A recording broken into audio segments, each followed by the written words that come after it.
Good afternoon, everyone. I'm Avanti. I'm part of the membership engagement team at Nagarajan, Mumbai. And I, along with my team, welcome you all for this webinar. With emerging technologies disrupting the way business is done, new operational paradigms are being adopted in all industries, including accounting. The pandemic has accelerated the process of digital transformation, and finance functions now need to take a more vital role to help navigate businesses to a more stable and profitable future. So today we have with us four eminent speakers who will help us explore on how the future of begin with a keynote on future of accounting, followed by a panel discussion. So to present the keynote today, we have with us Mr. Vikas Chadha. Hi, Vikas. He's the Managing Director, GI Outsourcing. And as a qualified chartered accountant with 25 years of experience under his belt, Vikas has helped in setting up successful businesses and navigating business for growth and high profitability. He's also one of the most influential CFO and best CFOs, and he also writes for several leading publications in India and internationally. So welcome to the session, Vikas. Thank you. Before I hand over to Vikas, I'd like to go over a few important points. As an attendee, you will be on mute throughout the course of the event. At any time during the webinar, you'll have the opportunity to submit your questions to today's speakers. To do so, just type in your questions into the QA link at the bottom of the control panel, and our speakers will address as many questions as they can during the course of this webinar.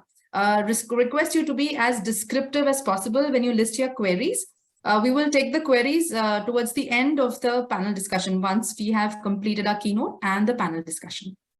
So let's begin. So please join me in welcoming Vikas. Vikas, over to you. Thank you so much. So good afternoon, everyone. I'm honored to be here today to share my thoughts on the future of accounting. To quote Peter Drucker, the best way to predict the future is to create it. So as we all know, accounting is the backbone of any business. It helps us track, analyze our financial transactions, and it enables us to make informed decisions that will help our businesses grow and prosper. Knowledge is power. An accountant was once asked by a client why he charged so much for his services. The accountant replied, "I don't charge for what I do, I charge for what I know." Accountancy is an evolving field that no more has accountants poring over spreadsheets or tallying columns of financial data on paper. It has grown by leaps and bounds, and from Kautilya's Arthashastra to the modern day AI. But what does the future of accounting look like? A study by McKinsey & Company found that by 2030, up to 375 million workers worldwide may need to switch occupational categories and learn new skills, and accountants are part of those. In my opinion, there are several trends that are shaping the future of accounting, and I would like to share a few of them with you today. Accounting in the 21st century has witnessed some path-breaking changes. First among them, we are seeing an increasing use of automation and artificial intelligence in accounting. A survey by the American Institute of CPAs found that more than half of the firms surveyed are already using or planning to implement artificial intelligence and machine learning in their accounting practices. This means that many of the routine and repetitive tasks that accountants traditionally perform can now be done by machines.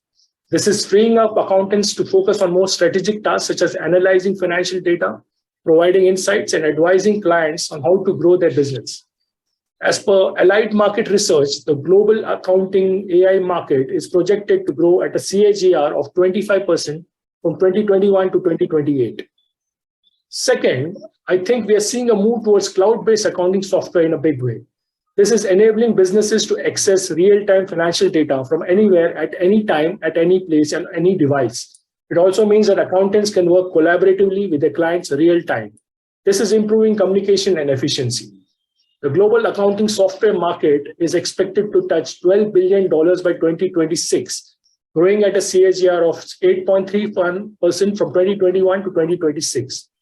Thirdly, the digitization of payments has transformed the accounting industry in several ways. It has increased efficiency by making it easier to process and reconcile transactions, which can save time and reduce the risk of errors. Automation of payment processes has also reduced the need for manual data entry, freeing up accountants to focus on more strategic tasks. It has helped enhance accuracy and significantly reduce the risk of errors that can occur during manual payment processing.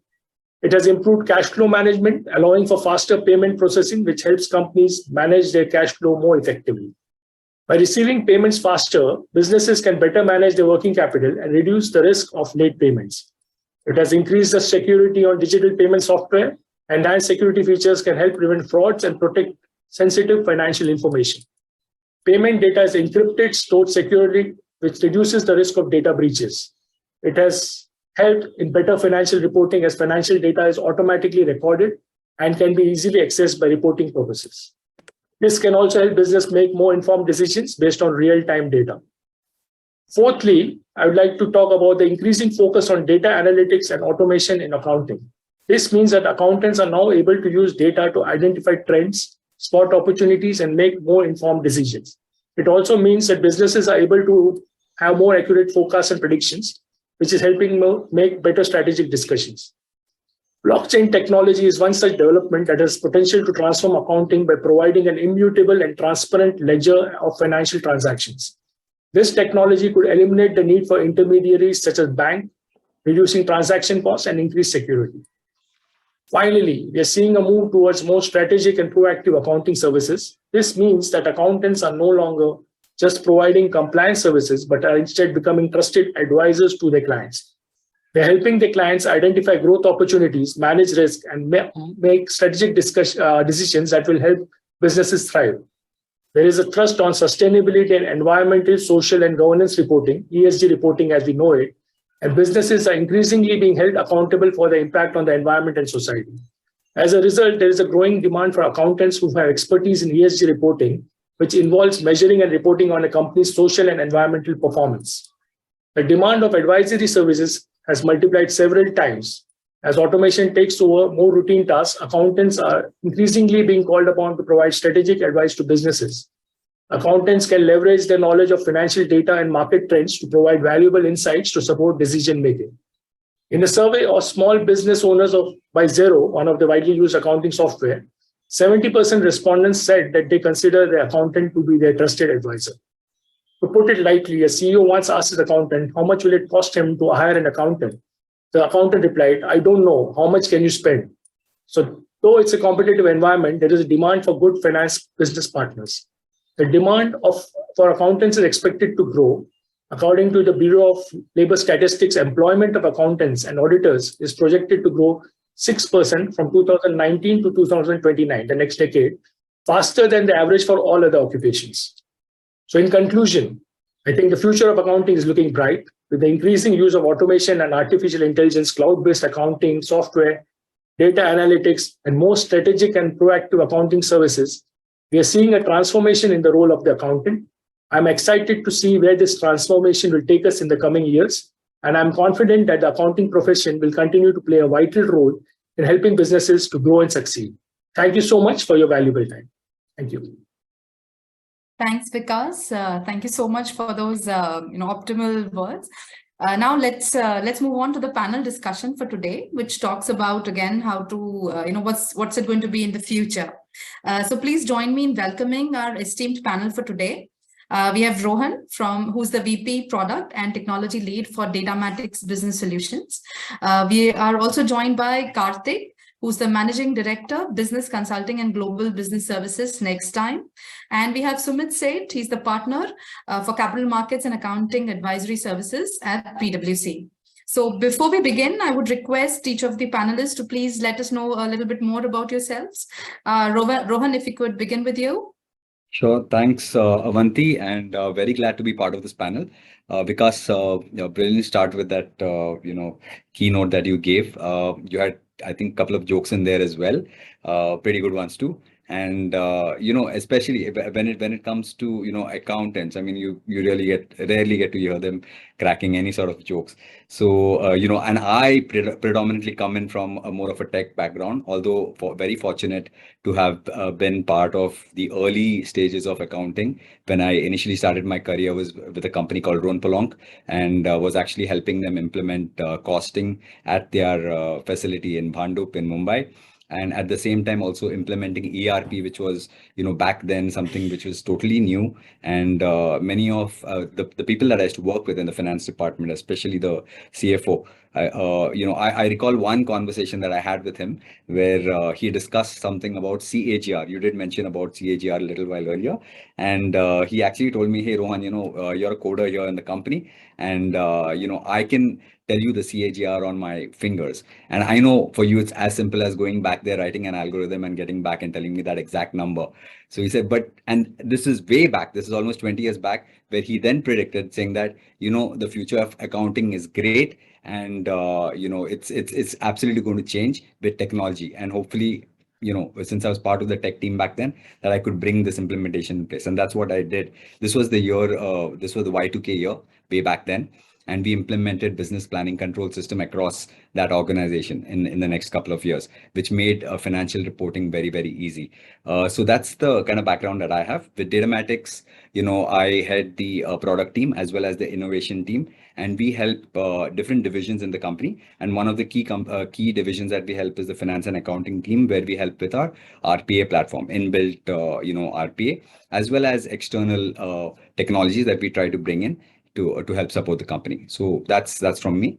Over to you, Kartik. Yeah, thank you, Rohan. Thanks for the insight. At least we got to know your professional side of it a little bit better. So thanks for this. And obviously, because a great start. I hope it sets the tone for the discussion today.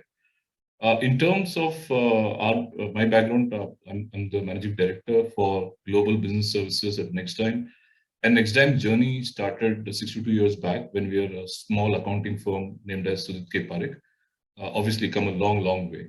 Today, we also act as an active partner, consulting advisor to a lot of Fortune 500 companies across the globe. And really excited that we partner with NASSCOM to put forward our point of view in terms of what's the future of accounting and how tech leaders like Rohan can make a play in the new game. So absolutely. So thanks for the opportunity. Over to you, Sumit.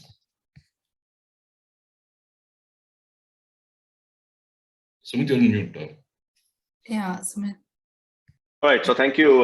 First of all, thank you, NASSCOM, for having me here. And super remarks from others. Maybe I should start with an anecdote. Not my view, but what I heard was that chartered accountants will save the world, and that's keeping in mind now sustainability and ESG reporting, and I'll come to that more later. But my background, I'm a chartered accountant. I've been involved with my career, accounting, reporting, audits, of course IPOs, and now I look after and get involved with ESG and sustainability reporting. So that's my background, and again, looking forward to interactions on this panel, and of course later on Q&As from our participants. Thank you. Thanks, Sumit. Thanks, everyone. Vikas, I'll hand it over to you again so that we can continue with the panel discussion. Thank you. Thank you. Okay, to start off with the panel, I think I'll pose my first question to Kartik. So what current trends are you witnessing, which in your view are driving the digital transformation in the accounting sector? And how do you see them impacting the future of accounting? Yeah, thank you, Vikas. And I think there are a lot of trends parallelly going on. And all these trends are more tech related, to be honest, right? So when you look at cloud, I would say a very high, 60% plus enterprise organization already moved into cloud. So, and then even the current strategy, the budget, more than 81% plus of Fortune 500 have a cloud strategy budgeted for the finance and accounting. So that's a very high number. More and more leaders are now resorting to the predictive analytics in accounting. So the board is demanding, give me an analysis of what the market landscape looks like, what does the competition looks like, where should we invest, and how can the CFOs can play a role, right? And it obviously goes back into accounting as well, in terms of some of the tactical stuff they can use, data morely from the extraction from various sources, giving a single version of truth of all the different facets they are touching upon. The third one is obviously the automation part. And when you look at the automation as an industry per se, right, even for accounting, it's going to go to close to 10 to 15 billion the next 5 to 10 years. So which also means that the trend is catching up on technology from automation. And when I say automation, depends on the theme of the company, right? If you're more into the growth journey, then you're talking about how to make it scalable so that you can take care of more customers. How can you do it slicker, faster? And if the theme is all about status quo, therefore the cost reduction, how can you do more with less? So those are two different parallel themes that's going on in the automation world. And then I think, like because you mentioned, right, the usage of mobile technology, I think that is going to catch like wildfire. It's already actually does. It's disrupted the market, if anything. But then the future is all about how do we have that one application which could give you a visibility on your P&L, on your budget, on your forecast, tie back into the ERP and the Salesforce, right? So the data integration from this app of, be it related to your, receipting, your payments, or even your scanning has to go all the way back to the ERP and the other application. That's the future, the way I see it. And obviously blockchain, right? And blockchain, the more you talk, the more you kind of also figure out, I mean, in future to come, this will have a major role, especially from an audit perspective, real-time audit availability perspective, especially from a transparency perspective and the trust perspective. I think these three, are the blockchain benefits the way I see it. More and more corporates and the users will resort to that. So that's the trend, the way I see. And therefore, because the future is about, let's say, like Rohan mentioned, right, the accountants maybe not the best in terms of communication, not that from perspective of cracking joke or whatever.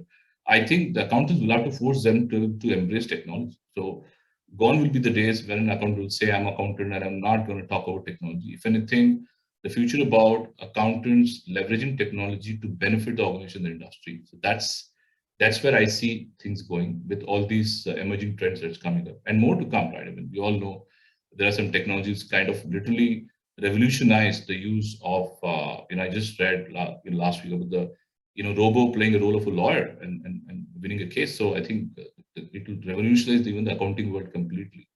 So one needs to actually be updated on what's the latest one and also try to leverage it for the organization. So that's the theme, the way I see it. Thank you. So having, heard about technology and having Rohan, a technologist on our panel, I think I would not let him go without the question. So what are the current trends? So we've talked about the current, but more in depth about what are the current trends related to technology and software, and how are they defining the way accounting in future would look like? And how do you actually create a digitization strategy for accounting practices? So thanks, Vikas. I think that's a very good question. And like Kartik mentioned, right? I mean, there is a plethora of technologies out there. So first of all, you have like a huge choice just to choose something that you want to. So it becomes very, very difficult to choose the right technology that you need. But when it comes to accounting, I mean, there are, clear-cut themes. So you do something for bookkeeping, you do something for for taxation, then you have your P&L, you have your general ledger. So you have various softwares out there which are actually absolutely catering to those specific needs itself. So the question that you came up with, the first thing is to strategize and to figure out what you want to do. So how we do it, at least at Datamatics, is we have a lot of clients across Europe and US, and we get a lot of work in terms of accounting, bookkeeping, P&L and stuff. Which we work on. And one of the things that they always come back with is because this is all manual labor that we used to do in the past. And the first thing that comes is, so if you're going to do this work out there, what is the, percentage of technology that you can use here to kind of make this work easier? So, moving per se to tech, the first thing that comes to anybody's mind is RPA. RPA is now actually moving, further away, and other technologies are coming in. So in RPA, the first thing you do is you try to figure out, what are the mundane tasks that an accountant is doing, and you try to kind of, get your robotics in place to kind of handle those transactions. But now it is moving from that to machine learning, which is the next level of tech that you have, and from machine learning to the highest level of technology, that's artificial intelligence, where you use cognitive abilities to actually, be able to transact. So this is the kind of technological behavior that you will be seeing, and more companies will be actually strategizing in this particular format. So I hope that answers the question, Vikas. Fantastic. Okay. Sumit, so basically, we've now heard that there is a bright future for accountants and there's a lot of things happening. So I would like to understand from you, in your view, what would be the change in the role of finance in future? How will it compare to what we are doing currently in our typical work, which accountants and the finance guys are delivering? And how would you factor the advent of AI and its impact on the role? How it's going to change and evolve? Sure. So thanks. Rohan and Kartik have explained the relevance and importance of technology, AI, etc. I think those are all super important, and I think data will become most important asset. And probably it is already for companies. But the way I look at it is, if you just think back about the future of finance or role of finance, historically, it's been kind of maintaining books of accounts, ledger keeping, being the custodian of the business's assets. Then, of course, communicating. I think we spoke about communicating. Of course, finance function and the people, need to play and do play a pretty important role in that. But I think going forward, finance professionals, finance function, would be more like a business partner. They need to really, be engaged and involved with different functions of an organization and see how they can add value to the business. So thinking not just beyond, not thinking about historical, financial information, but more really forward-looking information and the role they would play. What I mean by that really is, the ability of the finance function and the finance professionals to be able to, identify blind spots, to identify kind of early warnings out there, correlate, data, information, and of course, the transactions and the environment around, and then providing really insights to the business to make, decisions. So I think that's my view of how, role of finance professionals, role of finance functions, will be in the future. I think it will move away from, the intense focus on processing of data, on, reporting of data, which of course is important because the integrity, accuracy, and the trust around that is super important. But I think beyond that, that's more traditional. Technology will solve for that. But I think the more about the interpersonal and other skills of professionals around business is what I see, going forward as the future. So truly, really a business partner, right, in the organization. Thank you. I think that's a good answer. I think it just led me to the next question, which I think I should ask Kartik. So as Sumit mentioned, you need business partners, but I don't know whether that's a skill which finance professional is being taught right now in terms of what he's doing currently or when he comes out of his various institutes. So what in your mind, Kartik, would be the future skill sets which you would be looking out for in accountants, and how are you seeing the accounting profession adapt to this? So I think, the way Sumit mentioned, and I'd like to take that a little bit beyond, right? So for somebody to play a business partnering role, and even somebody to take at the helm, right? I mean, the future CEOs might be the CFOs who might be really good at technology and M&As, who knows, right? So I think it can go beyond as well. There's bright opportunity for accountants and the CFOs the way I see. But for someone to leverage, right? And the question that you asked, Vikas, what's in it for and how to, right? So I think the first point is naturally, even if the technology disruption is going to happen, one needs to be really good at the basic job, which is accounting. And that, to be very honest, because I think with times to come, because technology is going to make it so easy, people should not forget the basis of accounting. That's very important. So they should have their fundamentals clear, and strong.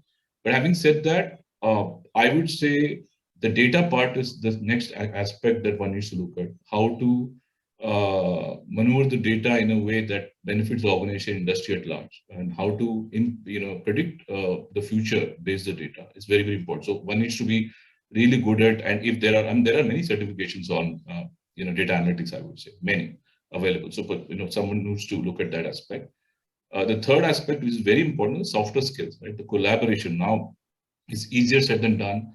And especially what I see as a taboo for accountants is they're always in the thick and thin of numbers, maybe even the systems, but when it comes to interpersonal skills, right, to go out of their department and collaborate with others, not many would confidently say they are good at, or that's their priority today, right? The priority and the mindset needs to change, because that collaboration is the key. Because you need to know how to collaborate with other departments, how to collaborate with the vendors, how to collaborate with the ecosystem, because you have multitude of information available in the ecosystem, and then leverage for the organization to put a competitive advantage. So collaboration then becomes the third most important aspect that the accountants need to look at. I would then go to the path of automation. Now, in terms of how would you normally get a trusted partner, because not everything you need to do it yourself as an organization.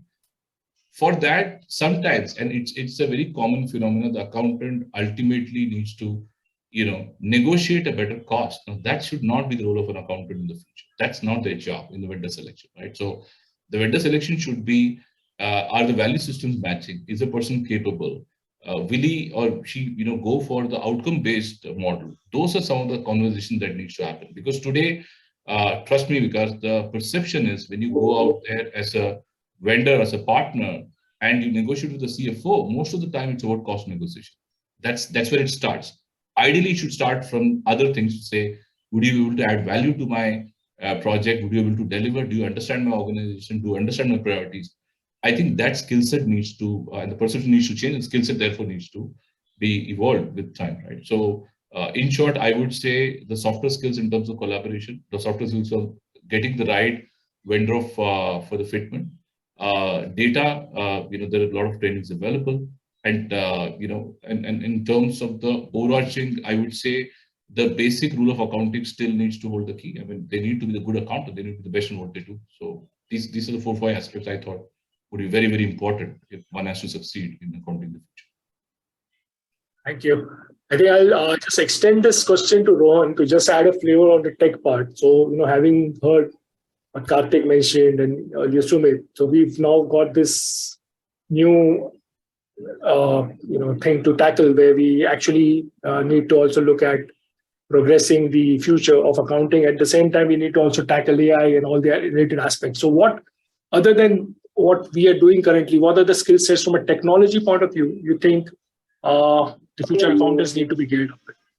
Yeah, see, the way things have shaped right now, technology is now, at anybody's fingertips. So you will hear a lot of these, jargons that come out where you have these no-code platforms. So all you need to go in, get in there, do a workflow, and the coding takes place at the back. So you really do not need those hardcore programming skills anymore to basically do something that you need to do. So, like Kartik mentioned, when you come out of, say, the first job you take is accounting, it shouldn't be that, okay, you have a mindset that is only fixated towards finance. It should be more towards, first of all, understanding the business of the company, which most people don't. I mean, when they go out and get their first job, and this is for the youngsters that might be out there in the crowd, trying to get a job.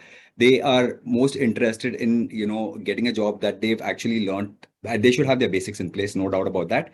But it's only relegated to their particular skill set. It doesn't go beyond that, where you understand what the organization is all about, what the organization is doing it, and how finance, plays a role there.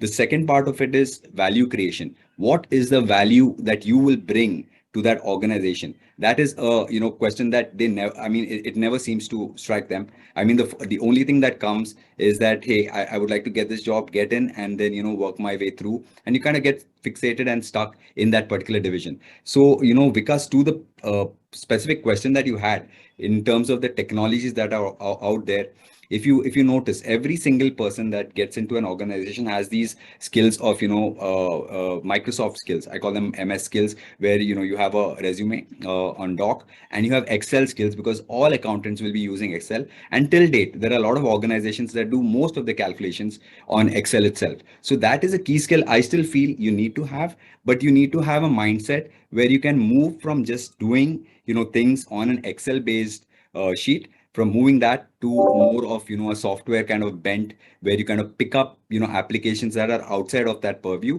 and you try to implement those. So that is something that, I would like to leave the audience with. I hope that helps. Thank you. I'd like to pose a question to Sumit. So basically, the skill sets which you talked about on the accounting side, Sumit, you specialize more on the ESG reporting and the sustainability reporting part of it. So how do you think that's going to progress, and what's the future for accounting out there, and what's the area which people can focus on, to be good at that? Sure. So I think, like I said, chartered accountants will save the world, and they are already. You've seen our regulators in India, and we are moving at such a fast pace. I think we are very ahead from rest of the world, if I can say that, in the area of ESG reporting and sustainability reporting. And I'm very proud of that. I guess, I just want to add a little bit to what Kartik and Rohan mentioned before I answer your question on sustainability and ESG reporting. I think the skill which is most important for us as accountants and finance professionals is at a philosophical level, learning skills. We have to just keep learning. You may have done something at one point in time, but you got to keep exploring and seeing what's next. And I think you will start specializing in many areas, right? I think that's one. And the second one, just to add, is when Kartik spoke about interpersonal skills and collaboration, I think the ability of finance professions to be able to influence others in the organization will be an important skill, because that's how you can use the benefit of data and technology then to have actions and of course outcomes. So I think I just wanted to complete that discussion. But moving on to again sustainability reporting, because in today's world, as you would know, CFOs and others have dashboards and AI and all those kind of nice things which can give them very good information on financial data, right? But I think today and very soon, the dashboards of CFOs and CEOs and others will not just be limited to financial data, but will also have non-financial data, because the stakeholders are no longer just the shareholders, right? They are employees, customers, suppliers, and etc. And I think the finance function have an important role to play in context of both financial information and non-financial information. So whether it is emissions, whether it is your waste management, whether it's diversity, etc., all that becomes equally important, and that data will be needed accurately very quickly. So I think there's a great opportunity for chartered accountants, for finance professionals to really start understanding this more, the subject of ESG, because reporting is become mandatory already for 1,000 listed companies, as we all know. SEBI has just come up with a consultation paper. They're looking at assurance over that. They're expanding the role. So I think, long story short, great opportunity, again, great learning opportunity, and finance and accounts profession have a role to play, out here, important role to play. And just finally, at the end, like I said, information is not financial, non-financial. It's going to be integrated, and stakeholders will want to know both aspects. It's not just how much profits you're making, but how are you making that profits? And the non-financial data and those KPIs, the key performance indicators, will actually give the right narrative as to what's behind those financial numbers. So I think, again, a very, very important area for us and the profession and everyone to focus on. Absolutely. That's great. It's great to know. Yeah, it's relevant that it's not how much profit you make, but how you make it. It's going to be critical. To pose the question to Kartik, I'd just like to, step back a little bit. So when we talked about the whole digitization and the whole accounting tech part of it, it also comes with certain risks attached to it. So, like data security, infrastructure, GDPR, data privacy. So what in your mind, Kartik, are the things which the future accountants would need to be mindful of, especially related to these risks which will come along with it? Absolutely. And I think, if you look at it, Vikas, as a overall, let's say for providers, right, for service providers who are into this scheme of providing services on, let's say, CISO as a service or data protection, data, privacy, etc. It's already become a $25 billion market worldwide. So what does that tell us? It tells us that there is more and more requirement of us protecting our data, our vendors' data, clients' data, right? As an organization, the more larger you are, it becomes more apparent, right? And there are issues in the past that costed a lot of, the bad bit for the company as well, right? I mean, you can look at 2019, one of the leading on Capital One, they had close to 100 million users impacted, right? I mean, it's a huge thing back in time. And every year we keep hearing some of the other news in terms of issues related to lack of action related to data protection, data privacy, etc. So I would say, it is very important, especially like Sumit said, that the finance fraternity has a role to play in terms of bringing on these issues, and they have a better chance to influence the organization. I think that part I like what Sumit said in terms of the influence part is where they have a role to play and how they can play, and of course they have to embrace the change in terms of they need to be well aware of the implications, and then they need to start either doing it themselves or getting their organization trained, or get a third-party vendor who could provide those services, and keep testing time to time, right? So there are training modules available, there's a test environment available, and keep testing time to time about what is the health of the organization from a data protection, from an overall information security perspective. That is one. That's the start, right? That's where it all starts, right?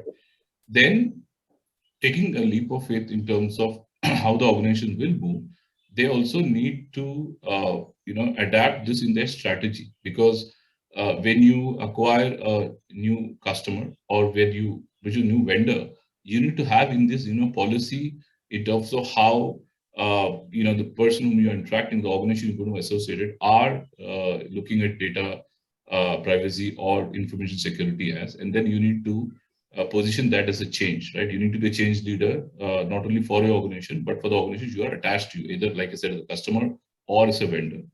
Are the two things that one needs to start sooner than later, because the last thing I would say is, the start of some of these would be, because it's a new thing, especially for, finance and accounting fraternity, I would say, seek for outside help, for the first 1 to 2 years on training, on deployment, and also on constant audit of how things are happening. And then you'll be on top of the game. But very, very important and very valid point you raised, because that for especially finance and accounting professional, this is a key that they need to embrace as part of the change for the organization they does. Thank you. Rohan, you'd like to add some part on it, on the tech part, that how does this? Yeah, sure. Yeah, basically in the past we were brick and mortar, and now everything has moved to the cloud. So, and more companies are actually going there.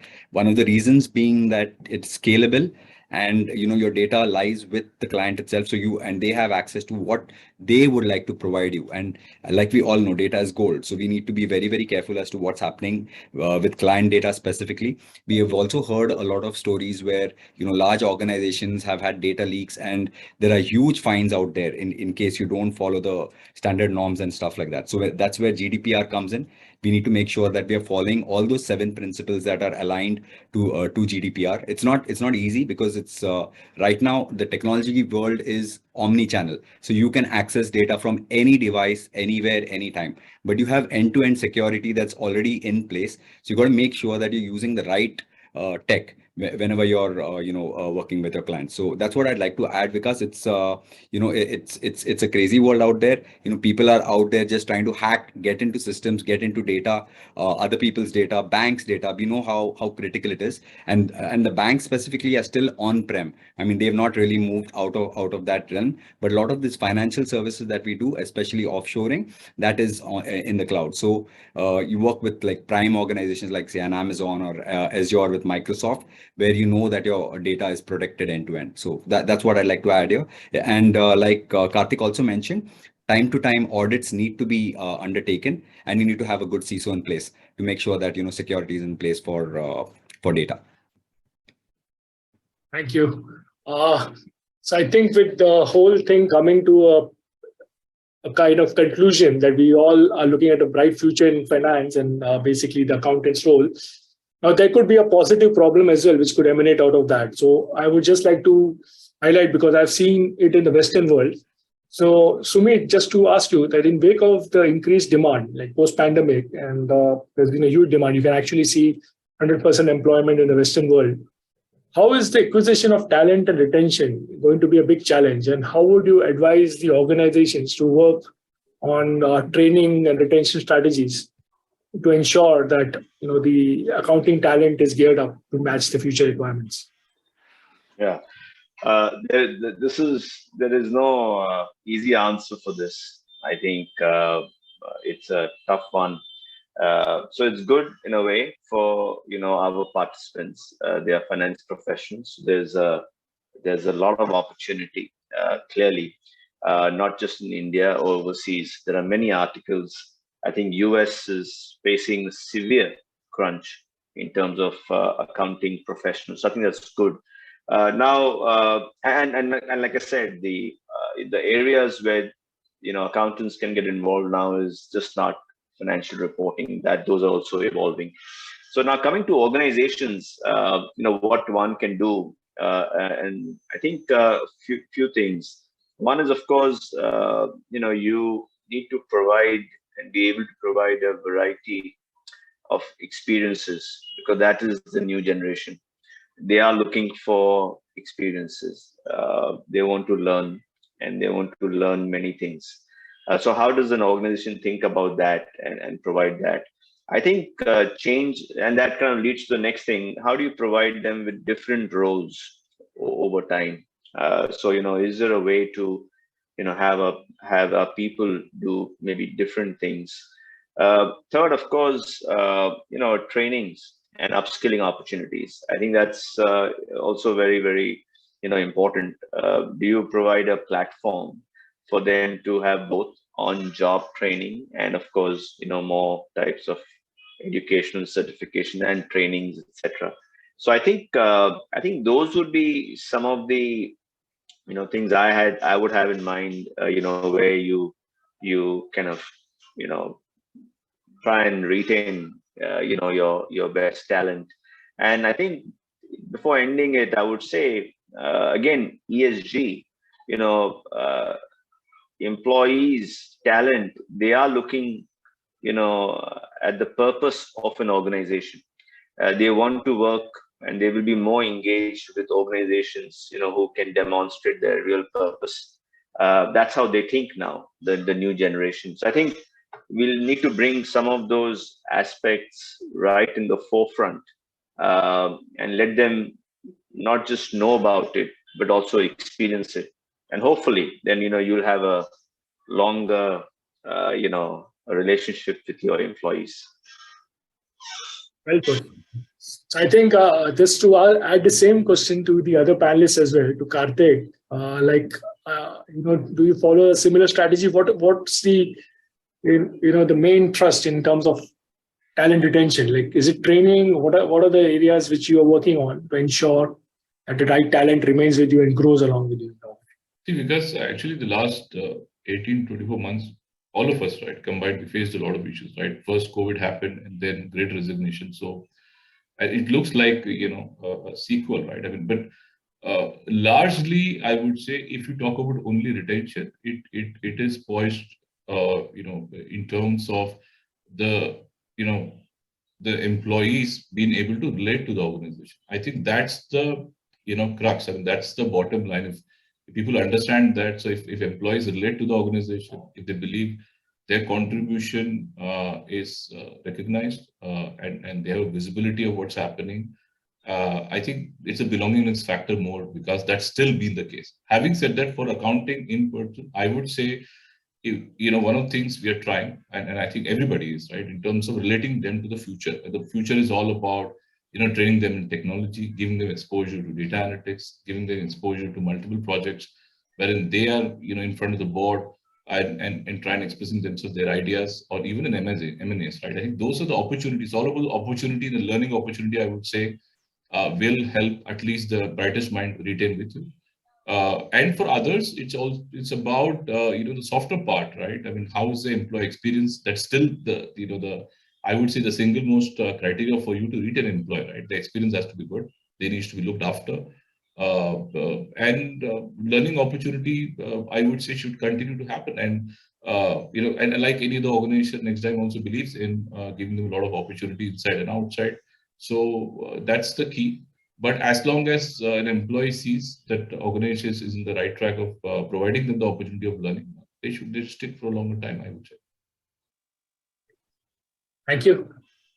I think to ask Rohan a question, I think with the whole inflation-related opportunities across the globe and a lot of work coming into India, how are we progressing in taking over like the entire process and making like India the global hub? So what's the factors which will be defining in terms of India getting the opportunities? So India is a massive, talented country, right? I mean, there's no doubt about it that everybody knows, everybody wants to invest in India. You've got young talent that's coming out on a regular basis. Just before I get to that question, Vikas, I'd also like to, have a quick take on what Kartik and Sumit said in terms of, learning, especially, how we retain, the young talent that comes in. So one is to have a very, very open environment and a very flexible environment where we collaborate with our employees and let them know that there is a lot of opportunity out there and that they can actually learn while they're doing their own, work, any work that they're doing. So, that opportunity has to be opened up. There are tons of, online academies out there which you can provide them access to. I'd like to also mention one particular thing that we did where it was called Learn for a Cause, where you did like, a few, you could do quite a lot of trainings. And if you did a certain number, you could actually provide food to some unprivileged person far away. And that actually motivated a lot of employees to, do a lot of trainings, which helped them to upskill. At the same time, they were providing service to the country as well, where, people who do not get resources, they were getting food. So, things like these, when organizations step in and kind of support those, that's a big thing that we can do. And as leadership, I think that's something that we should always look at.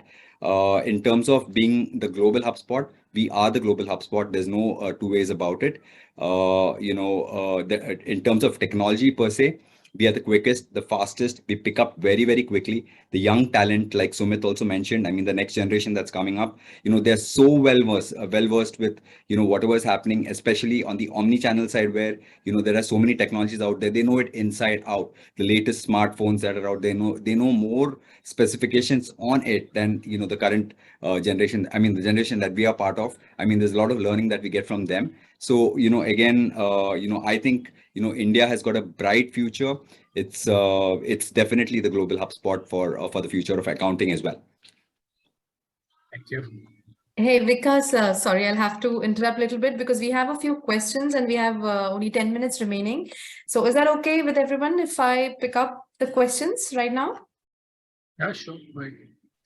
Yeah. Okay. So the first question is from Amit Kumar. He's asking, what is the future of contemporary accounting?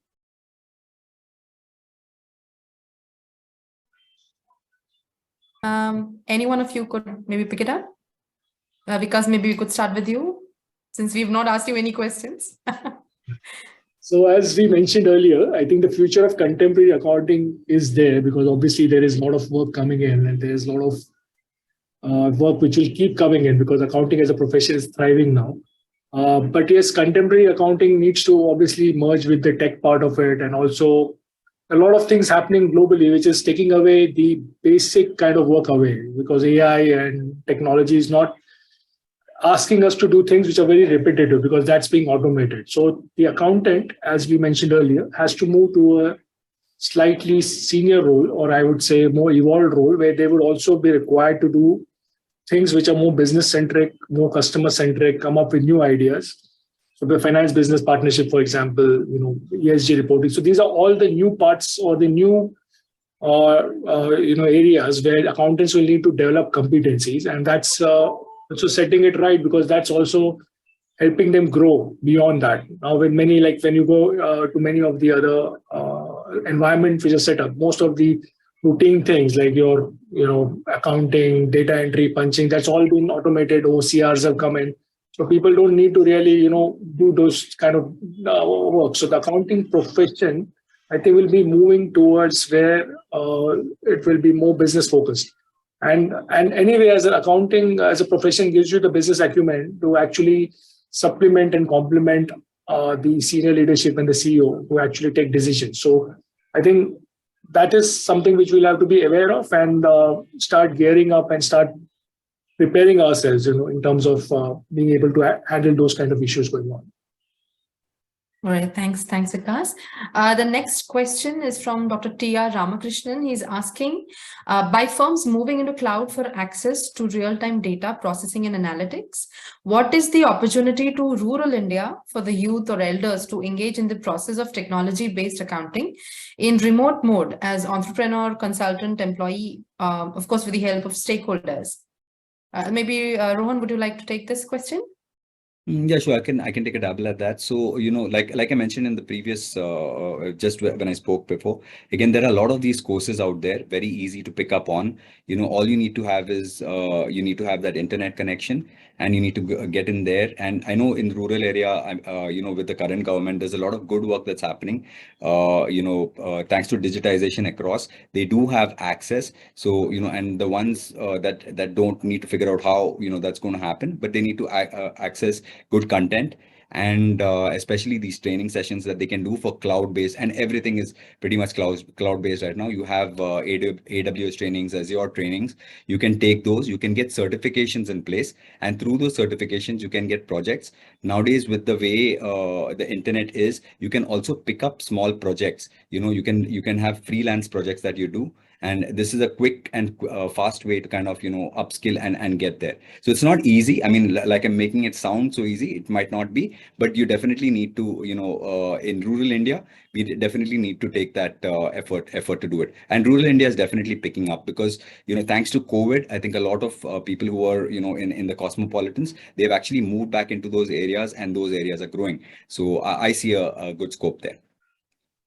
Thank you. Thanks, Rohan. Avanti, if I can just add to what Rohan said, is even if you look at the budget this year, right, I think there's a lot of emphasis on making India self-sufficient on digitization, automation, right? So which means infrastructure investment, even rural, will come very handy, right? In terms of a small like bandwidth and training and even skill gap program, right? All these investments are there from the government of India as well, and which will also have a lot of positive impact on the rural way to, adopt these kind of thing changes. And so I think on top of what Rohan said, if there is an ecosystem wherein the government is also sponsoring these kind of initiatives, so it's a win-win, right?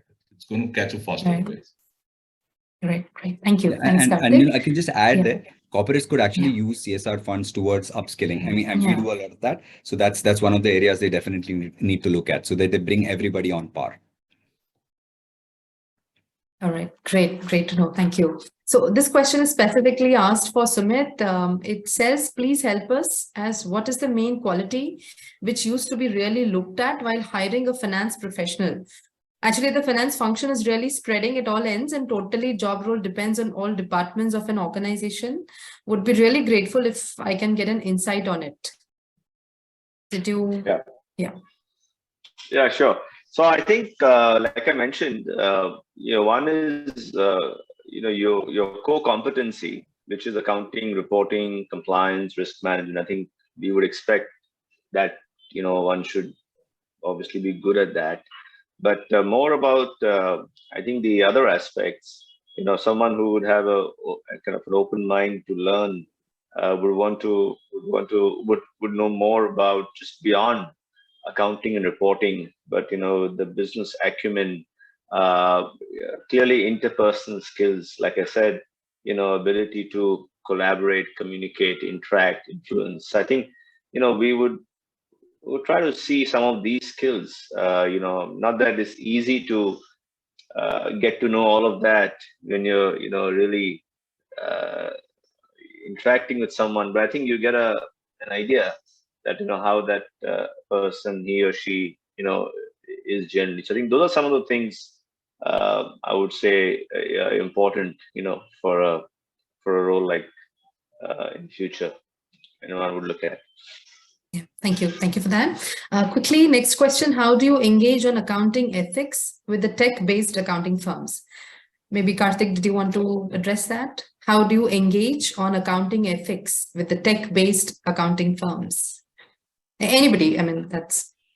Yeah, I mean, look, I think, in terms of when you talk about accounting ethics, right, the rules have to be set, and which means, it starts with the data and information, I guess, right? So how do you protect the data is where it will start from. And therefore, you would engage with, your partners or even the customers who've got the same values. And when I say value, which means they also have CISO certification, they have data privacy, they have GDPR compliant, etc. So data is protected. And the rules of accounting are the same, right? It's not going to change overnight. So people who follow the rules of accounting are liable for audits, and be it the compliance audit, stat audit. I mean, that runs the norm of how the accounting is done, and therefore how the numbers are represented in your overall books of account. So I think if you follow the data and the rules of accounting, and you can clearly see in the past, if people who are associated with the tech-based accounting, have they resorted to those kind of data protection, data privacy, and the accounting rule, you should be good to go. But again, I mean, Rohan, maybe if you have a different perspective, please. I just want to say that, maintain your books, don't cook the book for technology companies. I think, maybe I can add, Avanti, please. The relevance of controls, right? I mean, if you see historically, how to get trusted data, data which is accurate and reliable. Historically, controls have been manual type controls, but now, with technology, you need to have controls which are embedded. And I think that's going to be the most important area. And most of the time, I would say auditors and others also would be expected to audit the technology and the controls around that, equally as, compared to even the professional judgment they make. So I think that would be key. It already is. Yeah. All right. Thank you. So the next question is, what is the impact of blockchain technology on F&A? Any specific use case that stands out other than crypto? Anyone? What is the impact of blockchain? It's kind of too early at this juncture. Don't have a case study in mind right now to share. So. Okay. Yeah, that works. All right. Next question is, we see a lot of opportunities in startup where teams are small, but you get to work on anything and everything that comes your way. What's the advice from panel in terms of building careers in such roles and being successful? So if you can go start, in terms of startup. See, I think the beauty about a startup is you all have the same vision, same passion, right? And then therefore there are no segregation of roles because it's a small company, right? One person needs to actually take on a lot of roles at the same time, wear multiple hats. So I would say, the positive of a startup is you get to be a department leader of many at the same time. But then over a period of time, as the startup grows or the person needs to change for a different job with a larger company, then you need to find a sweet spot on specialization, right? Which area do you want to specialize on, etc. But at the time of startup, don't hold yourself. Learning is it's an immense landscape. So go out there, express yourself. But at the same time, the overall way to manage business has to be looked at very carefully. So don't look at the way you work, and in terms of all the ethics compliance. That at a startup needs to be tightened day one, because people are focusing on growth. Sometimes they forget a lot of other things as well. So I think I would say there is a caution for people who work in the startups, especially on other aspects at the same time. So they're very passionate and they tend to lose focus, I would say. That's one thing they need to also do. Yep. Thank you. So this is not, this is a comment, more of a comment. So it says, very good panel discussion with right and right content and context for accountants to set them up for future. So thank you, Nagarajan, for that. There's one more question which says, how did companies leverage technology to conduct audit during pandemic? What were the advisories, guidelines from NFRA or regulator for the same? Sumit, did you want to take that? Yeah, maybe I'll do that. So, the Institute of Chartered Accountants, they did come up with certain guidelines as to what should be done and how it should be done. Having said that, of course, technology was significantly leveraged. There's a lot, which you can do using technology in terms of, testing of journal entries, in terms of course, like I said, testing of IT controls, documentation, etc. So that was used. But clearly, there are certain areas which you cannot use technology. You have to use your own mind, and you have to use your own professional judgment, including observations. So I think those aspects were considered while auditing, but a lot was enabled through the technology. It also depended on how the companies set up their accounting systems, reporting, and of course I again come back to the IT general controls around that, because that was very, very fundamental.